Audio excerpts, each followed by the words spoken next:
नमस्कार, दिन भर की हर खबर से आपको करने खबरदार मैं हूं Shweta Singh. Bumper voting, bumper जनादेश के बाद बम्पर चुनौतियां। प्रधानमंत्री नरेंद्र मोदी के लिए यूपी आसान नहीं है। शायद यही वजह है कि इतने बड़े जनादेश के बाद वैसा सर्वगुण संपन्न नेता को चुनने में देर हो रही है जो न सिर्फ पीएम मोदी के यूपी वाले एजेंडे को आगे बढ़ाए बल्कि यूपी की कास्ट पॉलिटिक्स में भी संतुलन बना सके। ये सर्वगुण संपन्न नेता कौन है जिसके नाम पर पीएम मोदी और उनकी टीम ने यूपी के लिए मन बनाया है?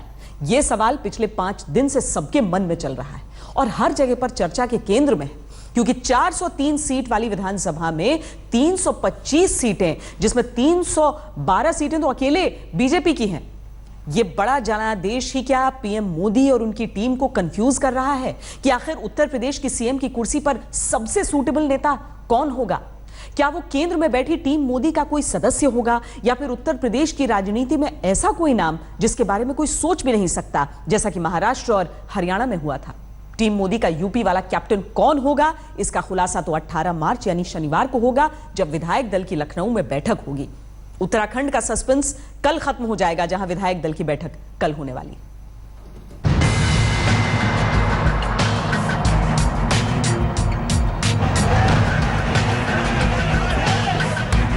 गोवा में मनोहर पर्रिकर सीएम की कुर्सी पर आज पक्के हो गए।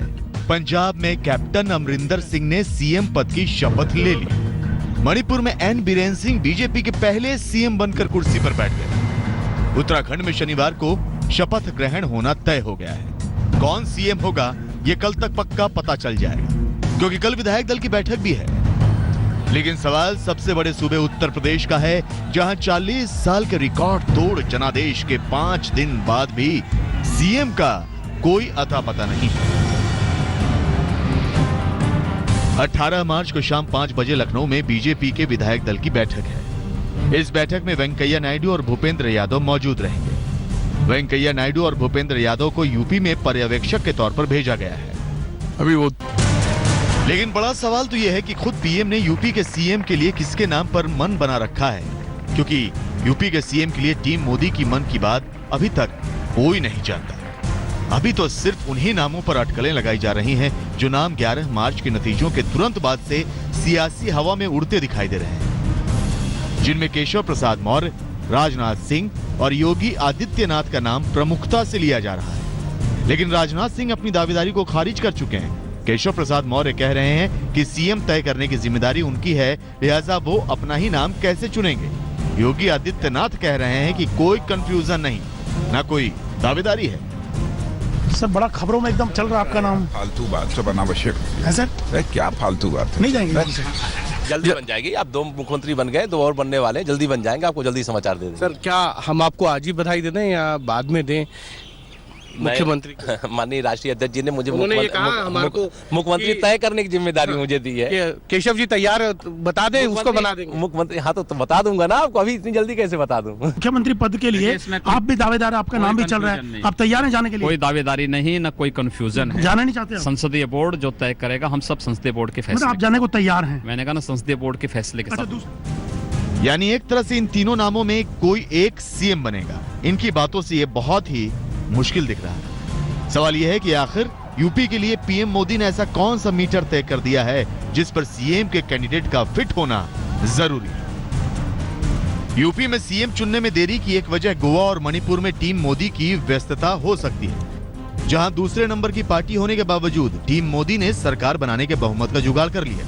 यूपी में देरी की बड़ी वजह यह भी हो सकती है कि 325 सीटों का इतना बड़ा जनादेश मिलने के बाद सीएम का सिलेक्शन जल्दबाजी में नहीं किया जा सकता। इसलिए यूपी के लिए बीजेपी हर तरह से मन टटोलने में लगी है कि सुटेबल सीएम कौन हो सकता है, वो जो यूपी में पीएम मोदी के विकास वाले एजेंडे को आगे बढ़ाए और 2019 तक बीजेपी को मजबूत बनाए रखे। इसके अलावा जिसके खिलाफ किसी तरह का असंतोष न हो और वो यूपी की जाति वाली राजनीति में भी बैलेंस्ड हो। थोड़ी प्रतीक्षा करिए, सब मालूम हो जाएगा, जल्दी होगा, अब देरी नहीं होगी। और जो भी बनेगा तो जो हमारा सर्वोच्च पदाधिकारी लोग हैं वो तय करेंगे, विधायक दल के विधायक तय करेंगे, उन्हीं में से कोई निकल आएगा।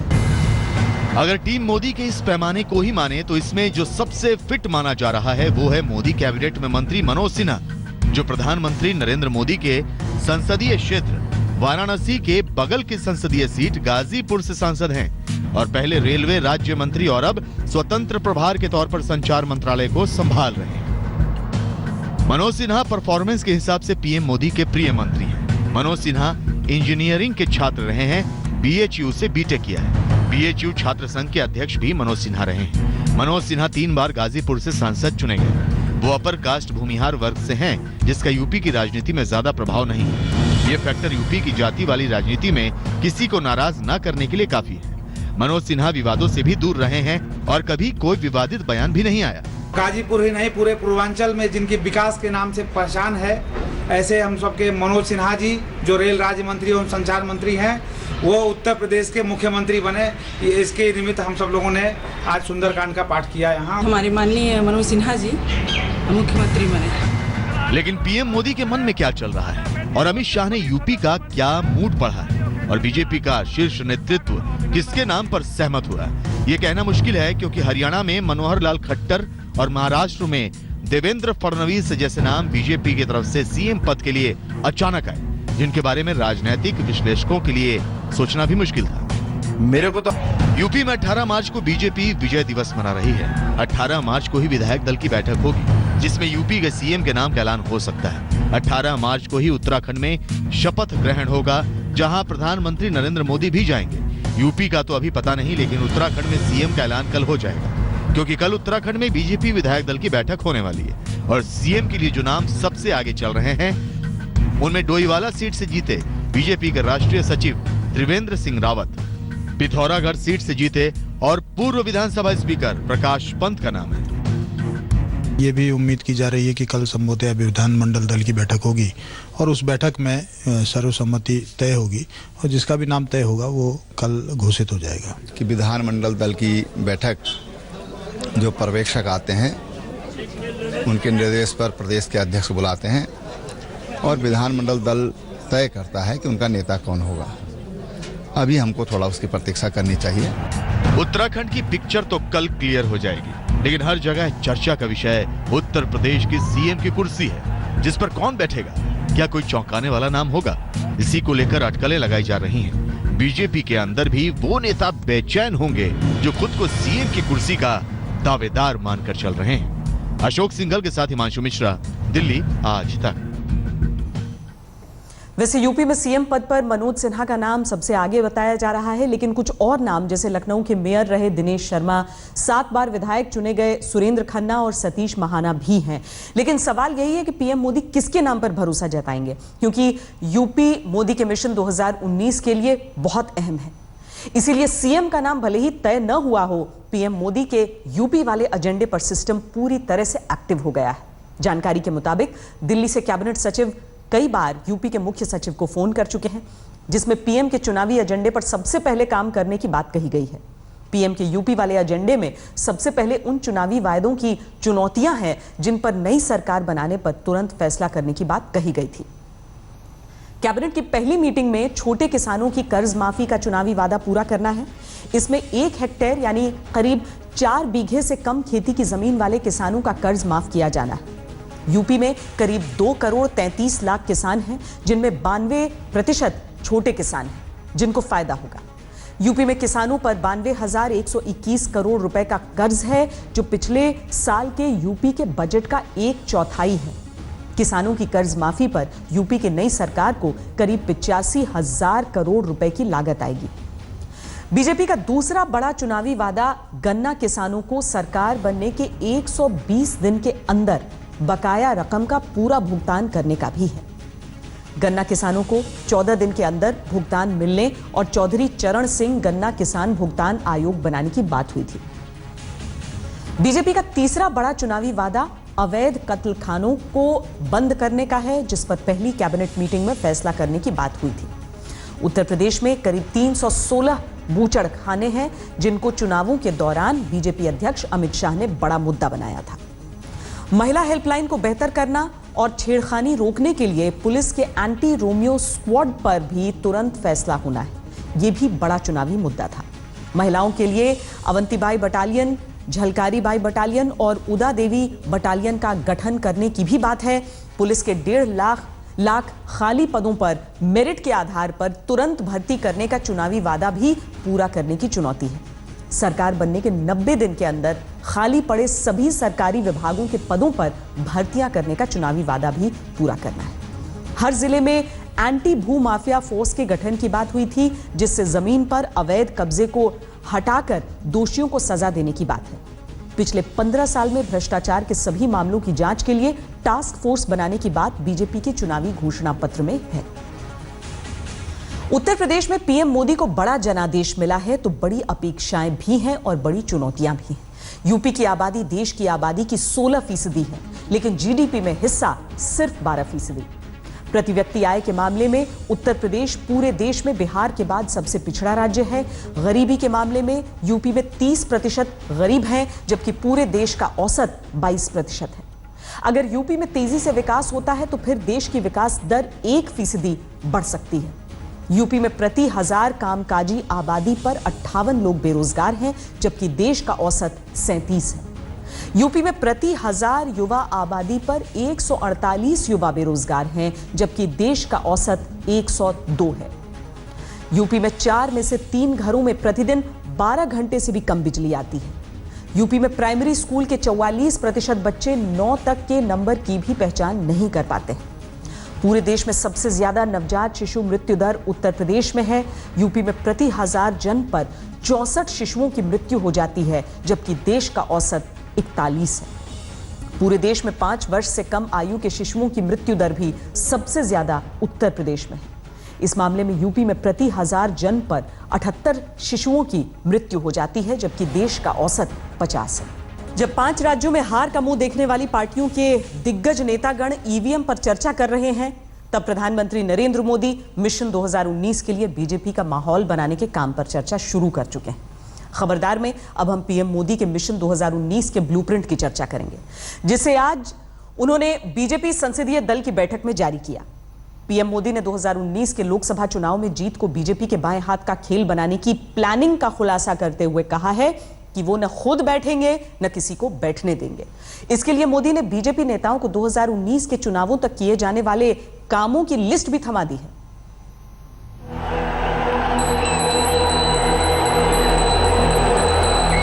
सपा, बसपा, कांग्रेस।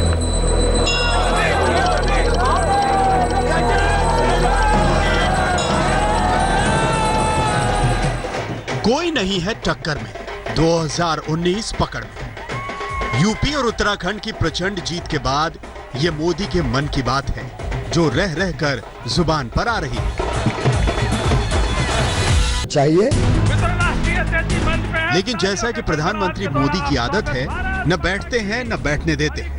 यूपी की जीत के जश्न में भी उनकी निगाहें 2019 के आम चुनाव में जीत पर टिकी थी। इन 5 राज्यों के चुनाव को नए हिंदुस्तान की एक नई नींव के रूप में मैं देख रहा हूं। न्यू इंडिया, ऐसा न्यू इंडिया जो देश के गरीबों में कुछ पाने की इच्छा के बजाय कुछ करने की इच्छा के लिए, अवसर के लिए खोज, ये अपने आप में एक बहुत बड़ा बदलाव है। न्यू इंडिया के विजन में बीजेपी की भूमिका का ब्लूप्रिंट नरेंद्र मोदी के दिमाग में मानो छप चुका है, जिसकी झलक आज बीजेपी संसदीय दल की बैठक में दिखी। संसदीय दल की बैठक में बीजेपी नेताओं के सामने मिशन 2019 के लिए मोदी ने अपना एजेंडा अच्छी तरह साफ कर दिया है। जीत के लिए उन्होंने धन्यवाद दिया। धन्यवाद देने के बाद उन्होंने कहा अभी हमको और काम करना है, और ये केंद्र सरकार का, भारत सरकार का और भारतीय जनता पार्टी का, अन्य सरकारों का जो जन कल्याणकारी कार्यक्रम है उसको आखिरी आदमी तक पहुंचाना है। उसके लिए संगठनात्मक दृढ़ता चाहिए। इस कारण पूरा देश भर में ये कार्यक्रम करना चाहिए। यानी जब तमाम राजनीतिक दल अभी यूपी में हार की चर्चा में अटके हुए हैं, तब नरेंद्र मोदी वापस अपने काम की चर्चा पर लौट आए हैं। बीजेपी संसदीय दल की बैठक में नरेंद्र मोदी ने ब्लूप्रिंट पेश किया कि कैसे मिशन 2019 की जीत पक्की करने के लिए अपने काम की चर्चा करनी है। बैठक में मोदी ने तय किया कि 6 अप्रैल 2018 को बीजेपी के स्थापना दिवस पर देशव्यापी कार्यक्रम चलाकर अपने अच्छे कामों को लोगों तक पहुंचाइए। दलितों तक अपनी पहुंच बढ़ाने के लिए 14 अप्रैल 2018 को अंबेडकर जयंती के मौके पर पंचायत स्तर पर कार्यक्रम किए जाएं। युवाओं को केंद्र सरकार की लोक कल्याणकारी योजनाओं का ब्रांड एम्बेसडर बनाया जाए। मोबाइल फोन के जरिए ज्यादा से ज्यादा और कोने कोने तक बीजेपी की पहुंच बढ़ाई जाए। डिजिटल इंडिया को बढ़ावा देने के लिए भीम ऐप की ट्रेनिंग देने का अभियान भी चलाया जाएगा। भारतीय जनता पार्टी के प्राइमरी मेंबर्स का, प्राथमिक मेंबर्स का एक समावेश 6 अप्रैल को होना चाहिए और उसके साथ स्वच्छ भारत अभियान उस ग्राम पंचायतों में, उस वार्डों में होना चाहिए, ये उन्होंने ऐलान किया। 14 अप्रैल डॉक्टर बाबा साहेब अम्बेडकर जी का जन्म जयंती है। उस दिन पूरा देश में भारतीय जनता पार्टी कार्यकर्ता हर पंचायत और वार्ड में जुलूस निकालना चाहिए और उस जुलूस में और बाद में कार्यक्रमों में डॉक्टर बाबा साहेब अम्बेडकर जी का जो योगदान रहा उसका भी प्रचार प्रसिद्धि करना चाहिए। आज के देश के जो युवा है वो युवाओं को भारत सरकार और भारतीय जनता पार्टी के ये जो विकास और सुशासन और सुधार के मुद्दे हैं उसका एम्बेसडर बनाना। संसदीय दल की बैठक में पीएम मोदी ने यह लक्ष्य तय करते हुए एक बार फिर दोहराया कि न बैठूंगा और न ही किसी को बैठने दूंगा। यानी मिशन 2019 के लिए महाबली मोदी का यह मंत्र बड़ा क्लियर है।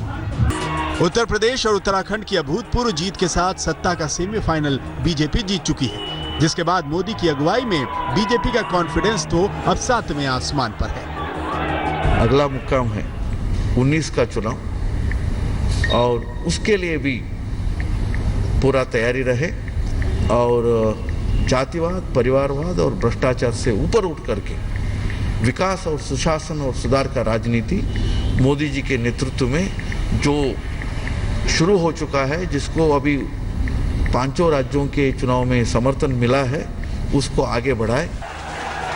बीजेपी इस वक्त विजय के रथ पर सवार है। मोदी इस विजय रथ के सारथी।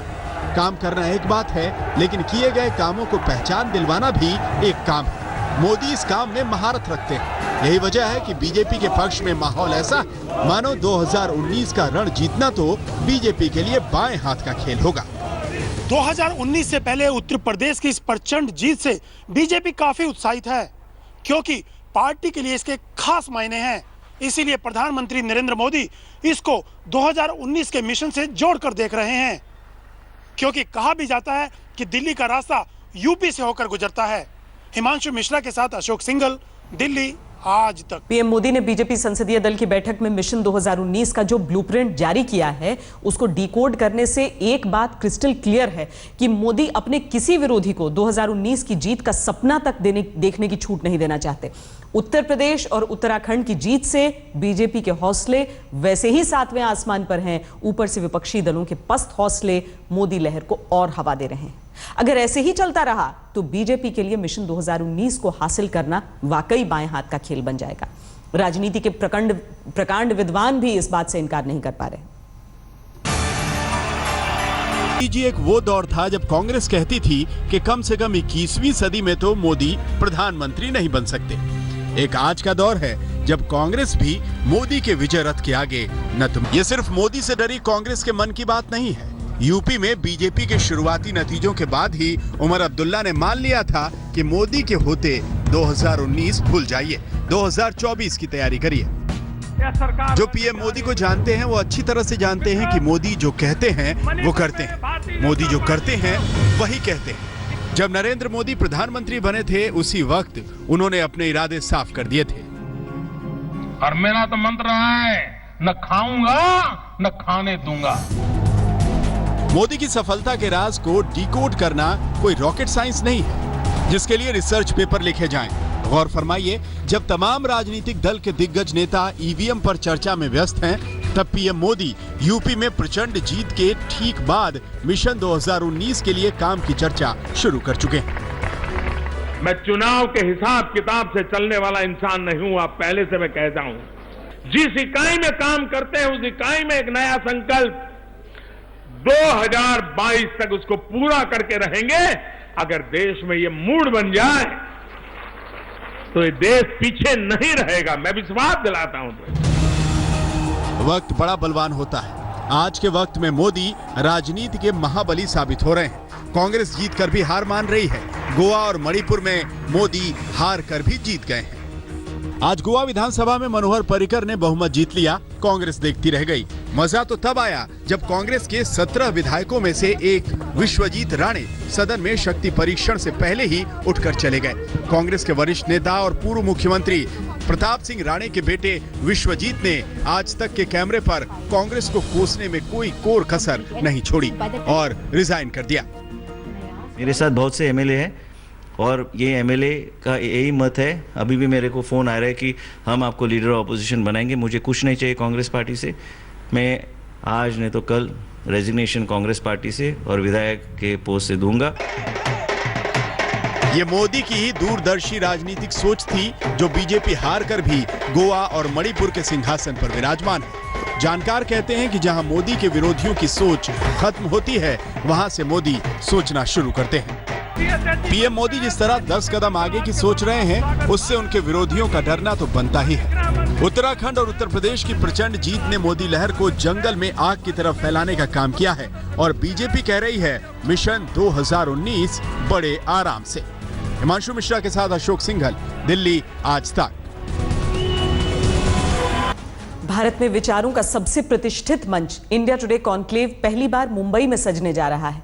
17 और 18 मार्च को इंडिया टुडे कॉन्क्लेव में हिंदुस्तान और दुनिया भर में हो रहे भारी उथल पुथल पर अपने अपने क्षेत्र की दिग्गज हस्तियां चर्चा करेंगी। The restoration of democracy is a cause dear to my heart. We don't think there is terrorism going on in Kashmir. We think there is a freedom struggle going on in Kashmir. Dialogue cannot be pursued or sustained if terrorism continues. महान वक्ताओं और विचारकों का सालों से महामंच रहा है India today conclave. That the fundamental principle of democracy is there to stay. India's future leadership in the world is essential. 1.5 दशकों से भी लंबे सफर में हमने रचा है इतिहास। The India Today Conclave in the last 16 years has developed itself into a great forum for ideas and for leaders to come and talk about subjects which concern their mind and things which are affecting the world. Over the years, we've had leaders like Hillary Clinton, President Clinton, Pervez Musharraf, Benazir Bhutto, Mr. Atal Bihari Vajpayee, Dr. Manmohan Singh, Dr. Kalam, the Dalai Lama, Queen Raina of Jordan. So it's been a whole range of people from across the world who've come to our conclaves. And this, for me, has become a premier forum where we can invite all the leaders of the world who are concerned with the hot topics which are happening. दुनिया भर में उथल पुथल का जो दौर चला है, हमारे मंच पर आपको दिखेगी उसकी एक छोटी झलक। कई तरह के विचार टकराएंगे और विचारों के इस टकराव से निकलेगा कोई सकारात्मक हल। इंडिया टुडे कॉन्क्लेव हमारे देश का सबसे पहला आइडियाज मंच है। आज तक से भी पहले, एजेंडा आज तक से भी पहले, एक्चुअली सबसे तेज, इवेंट्स का सबसे तेज। ये 16 साल से हम इवेंट कर रहे हैं और ये 16 साल से इवेंट हर साल कुछ ना कुछ नया लेकर आता है। इस साल के एडिशन में हम इंडिया के सबसे बड़ी पर्सनालिटीज से बातचीत तो करेंगे भी, आप उनको एक नए अंदाज में भी देखेंगे। इसे मिस ना करना। खबरदार में आज के लिए इतना ही। देश और दुनिया की बाकी खबरों के लिए आप देखते रहिए आज तक।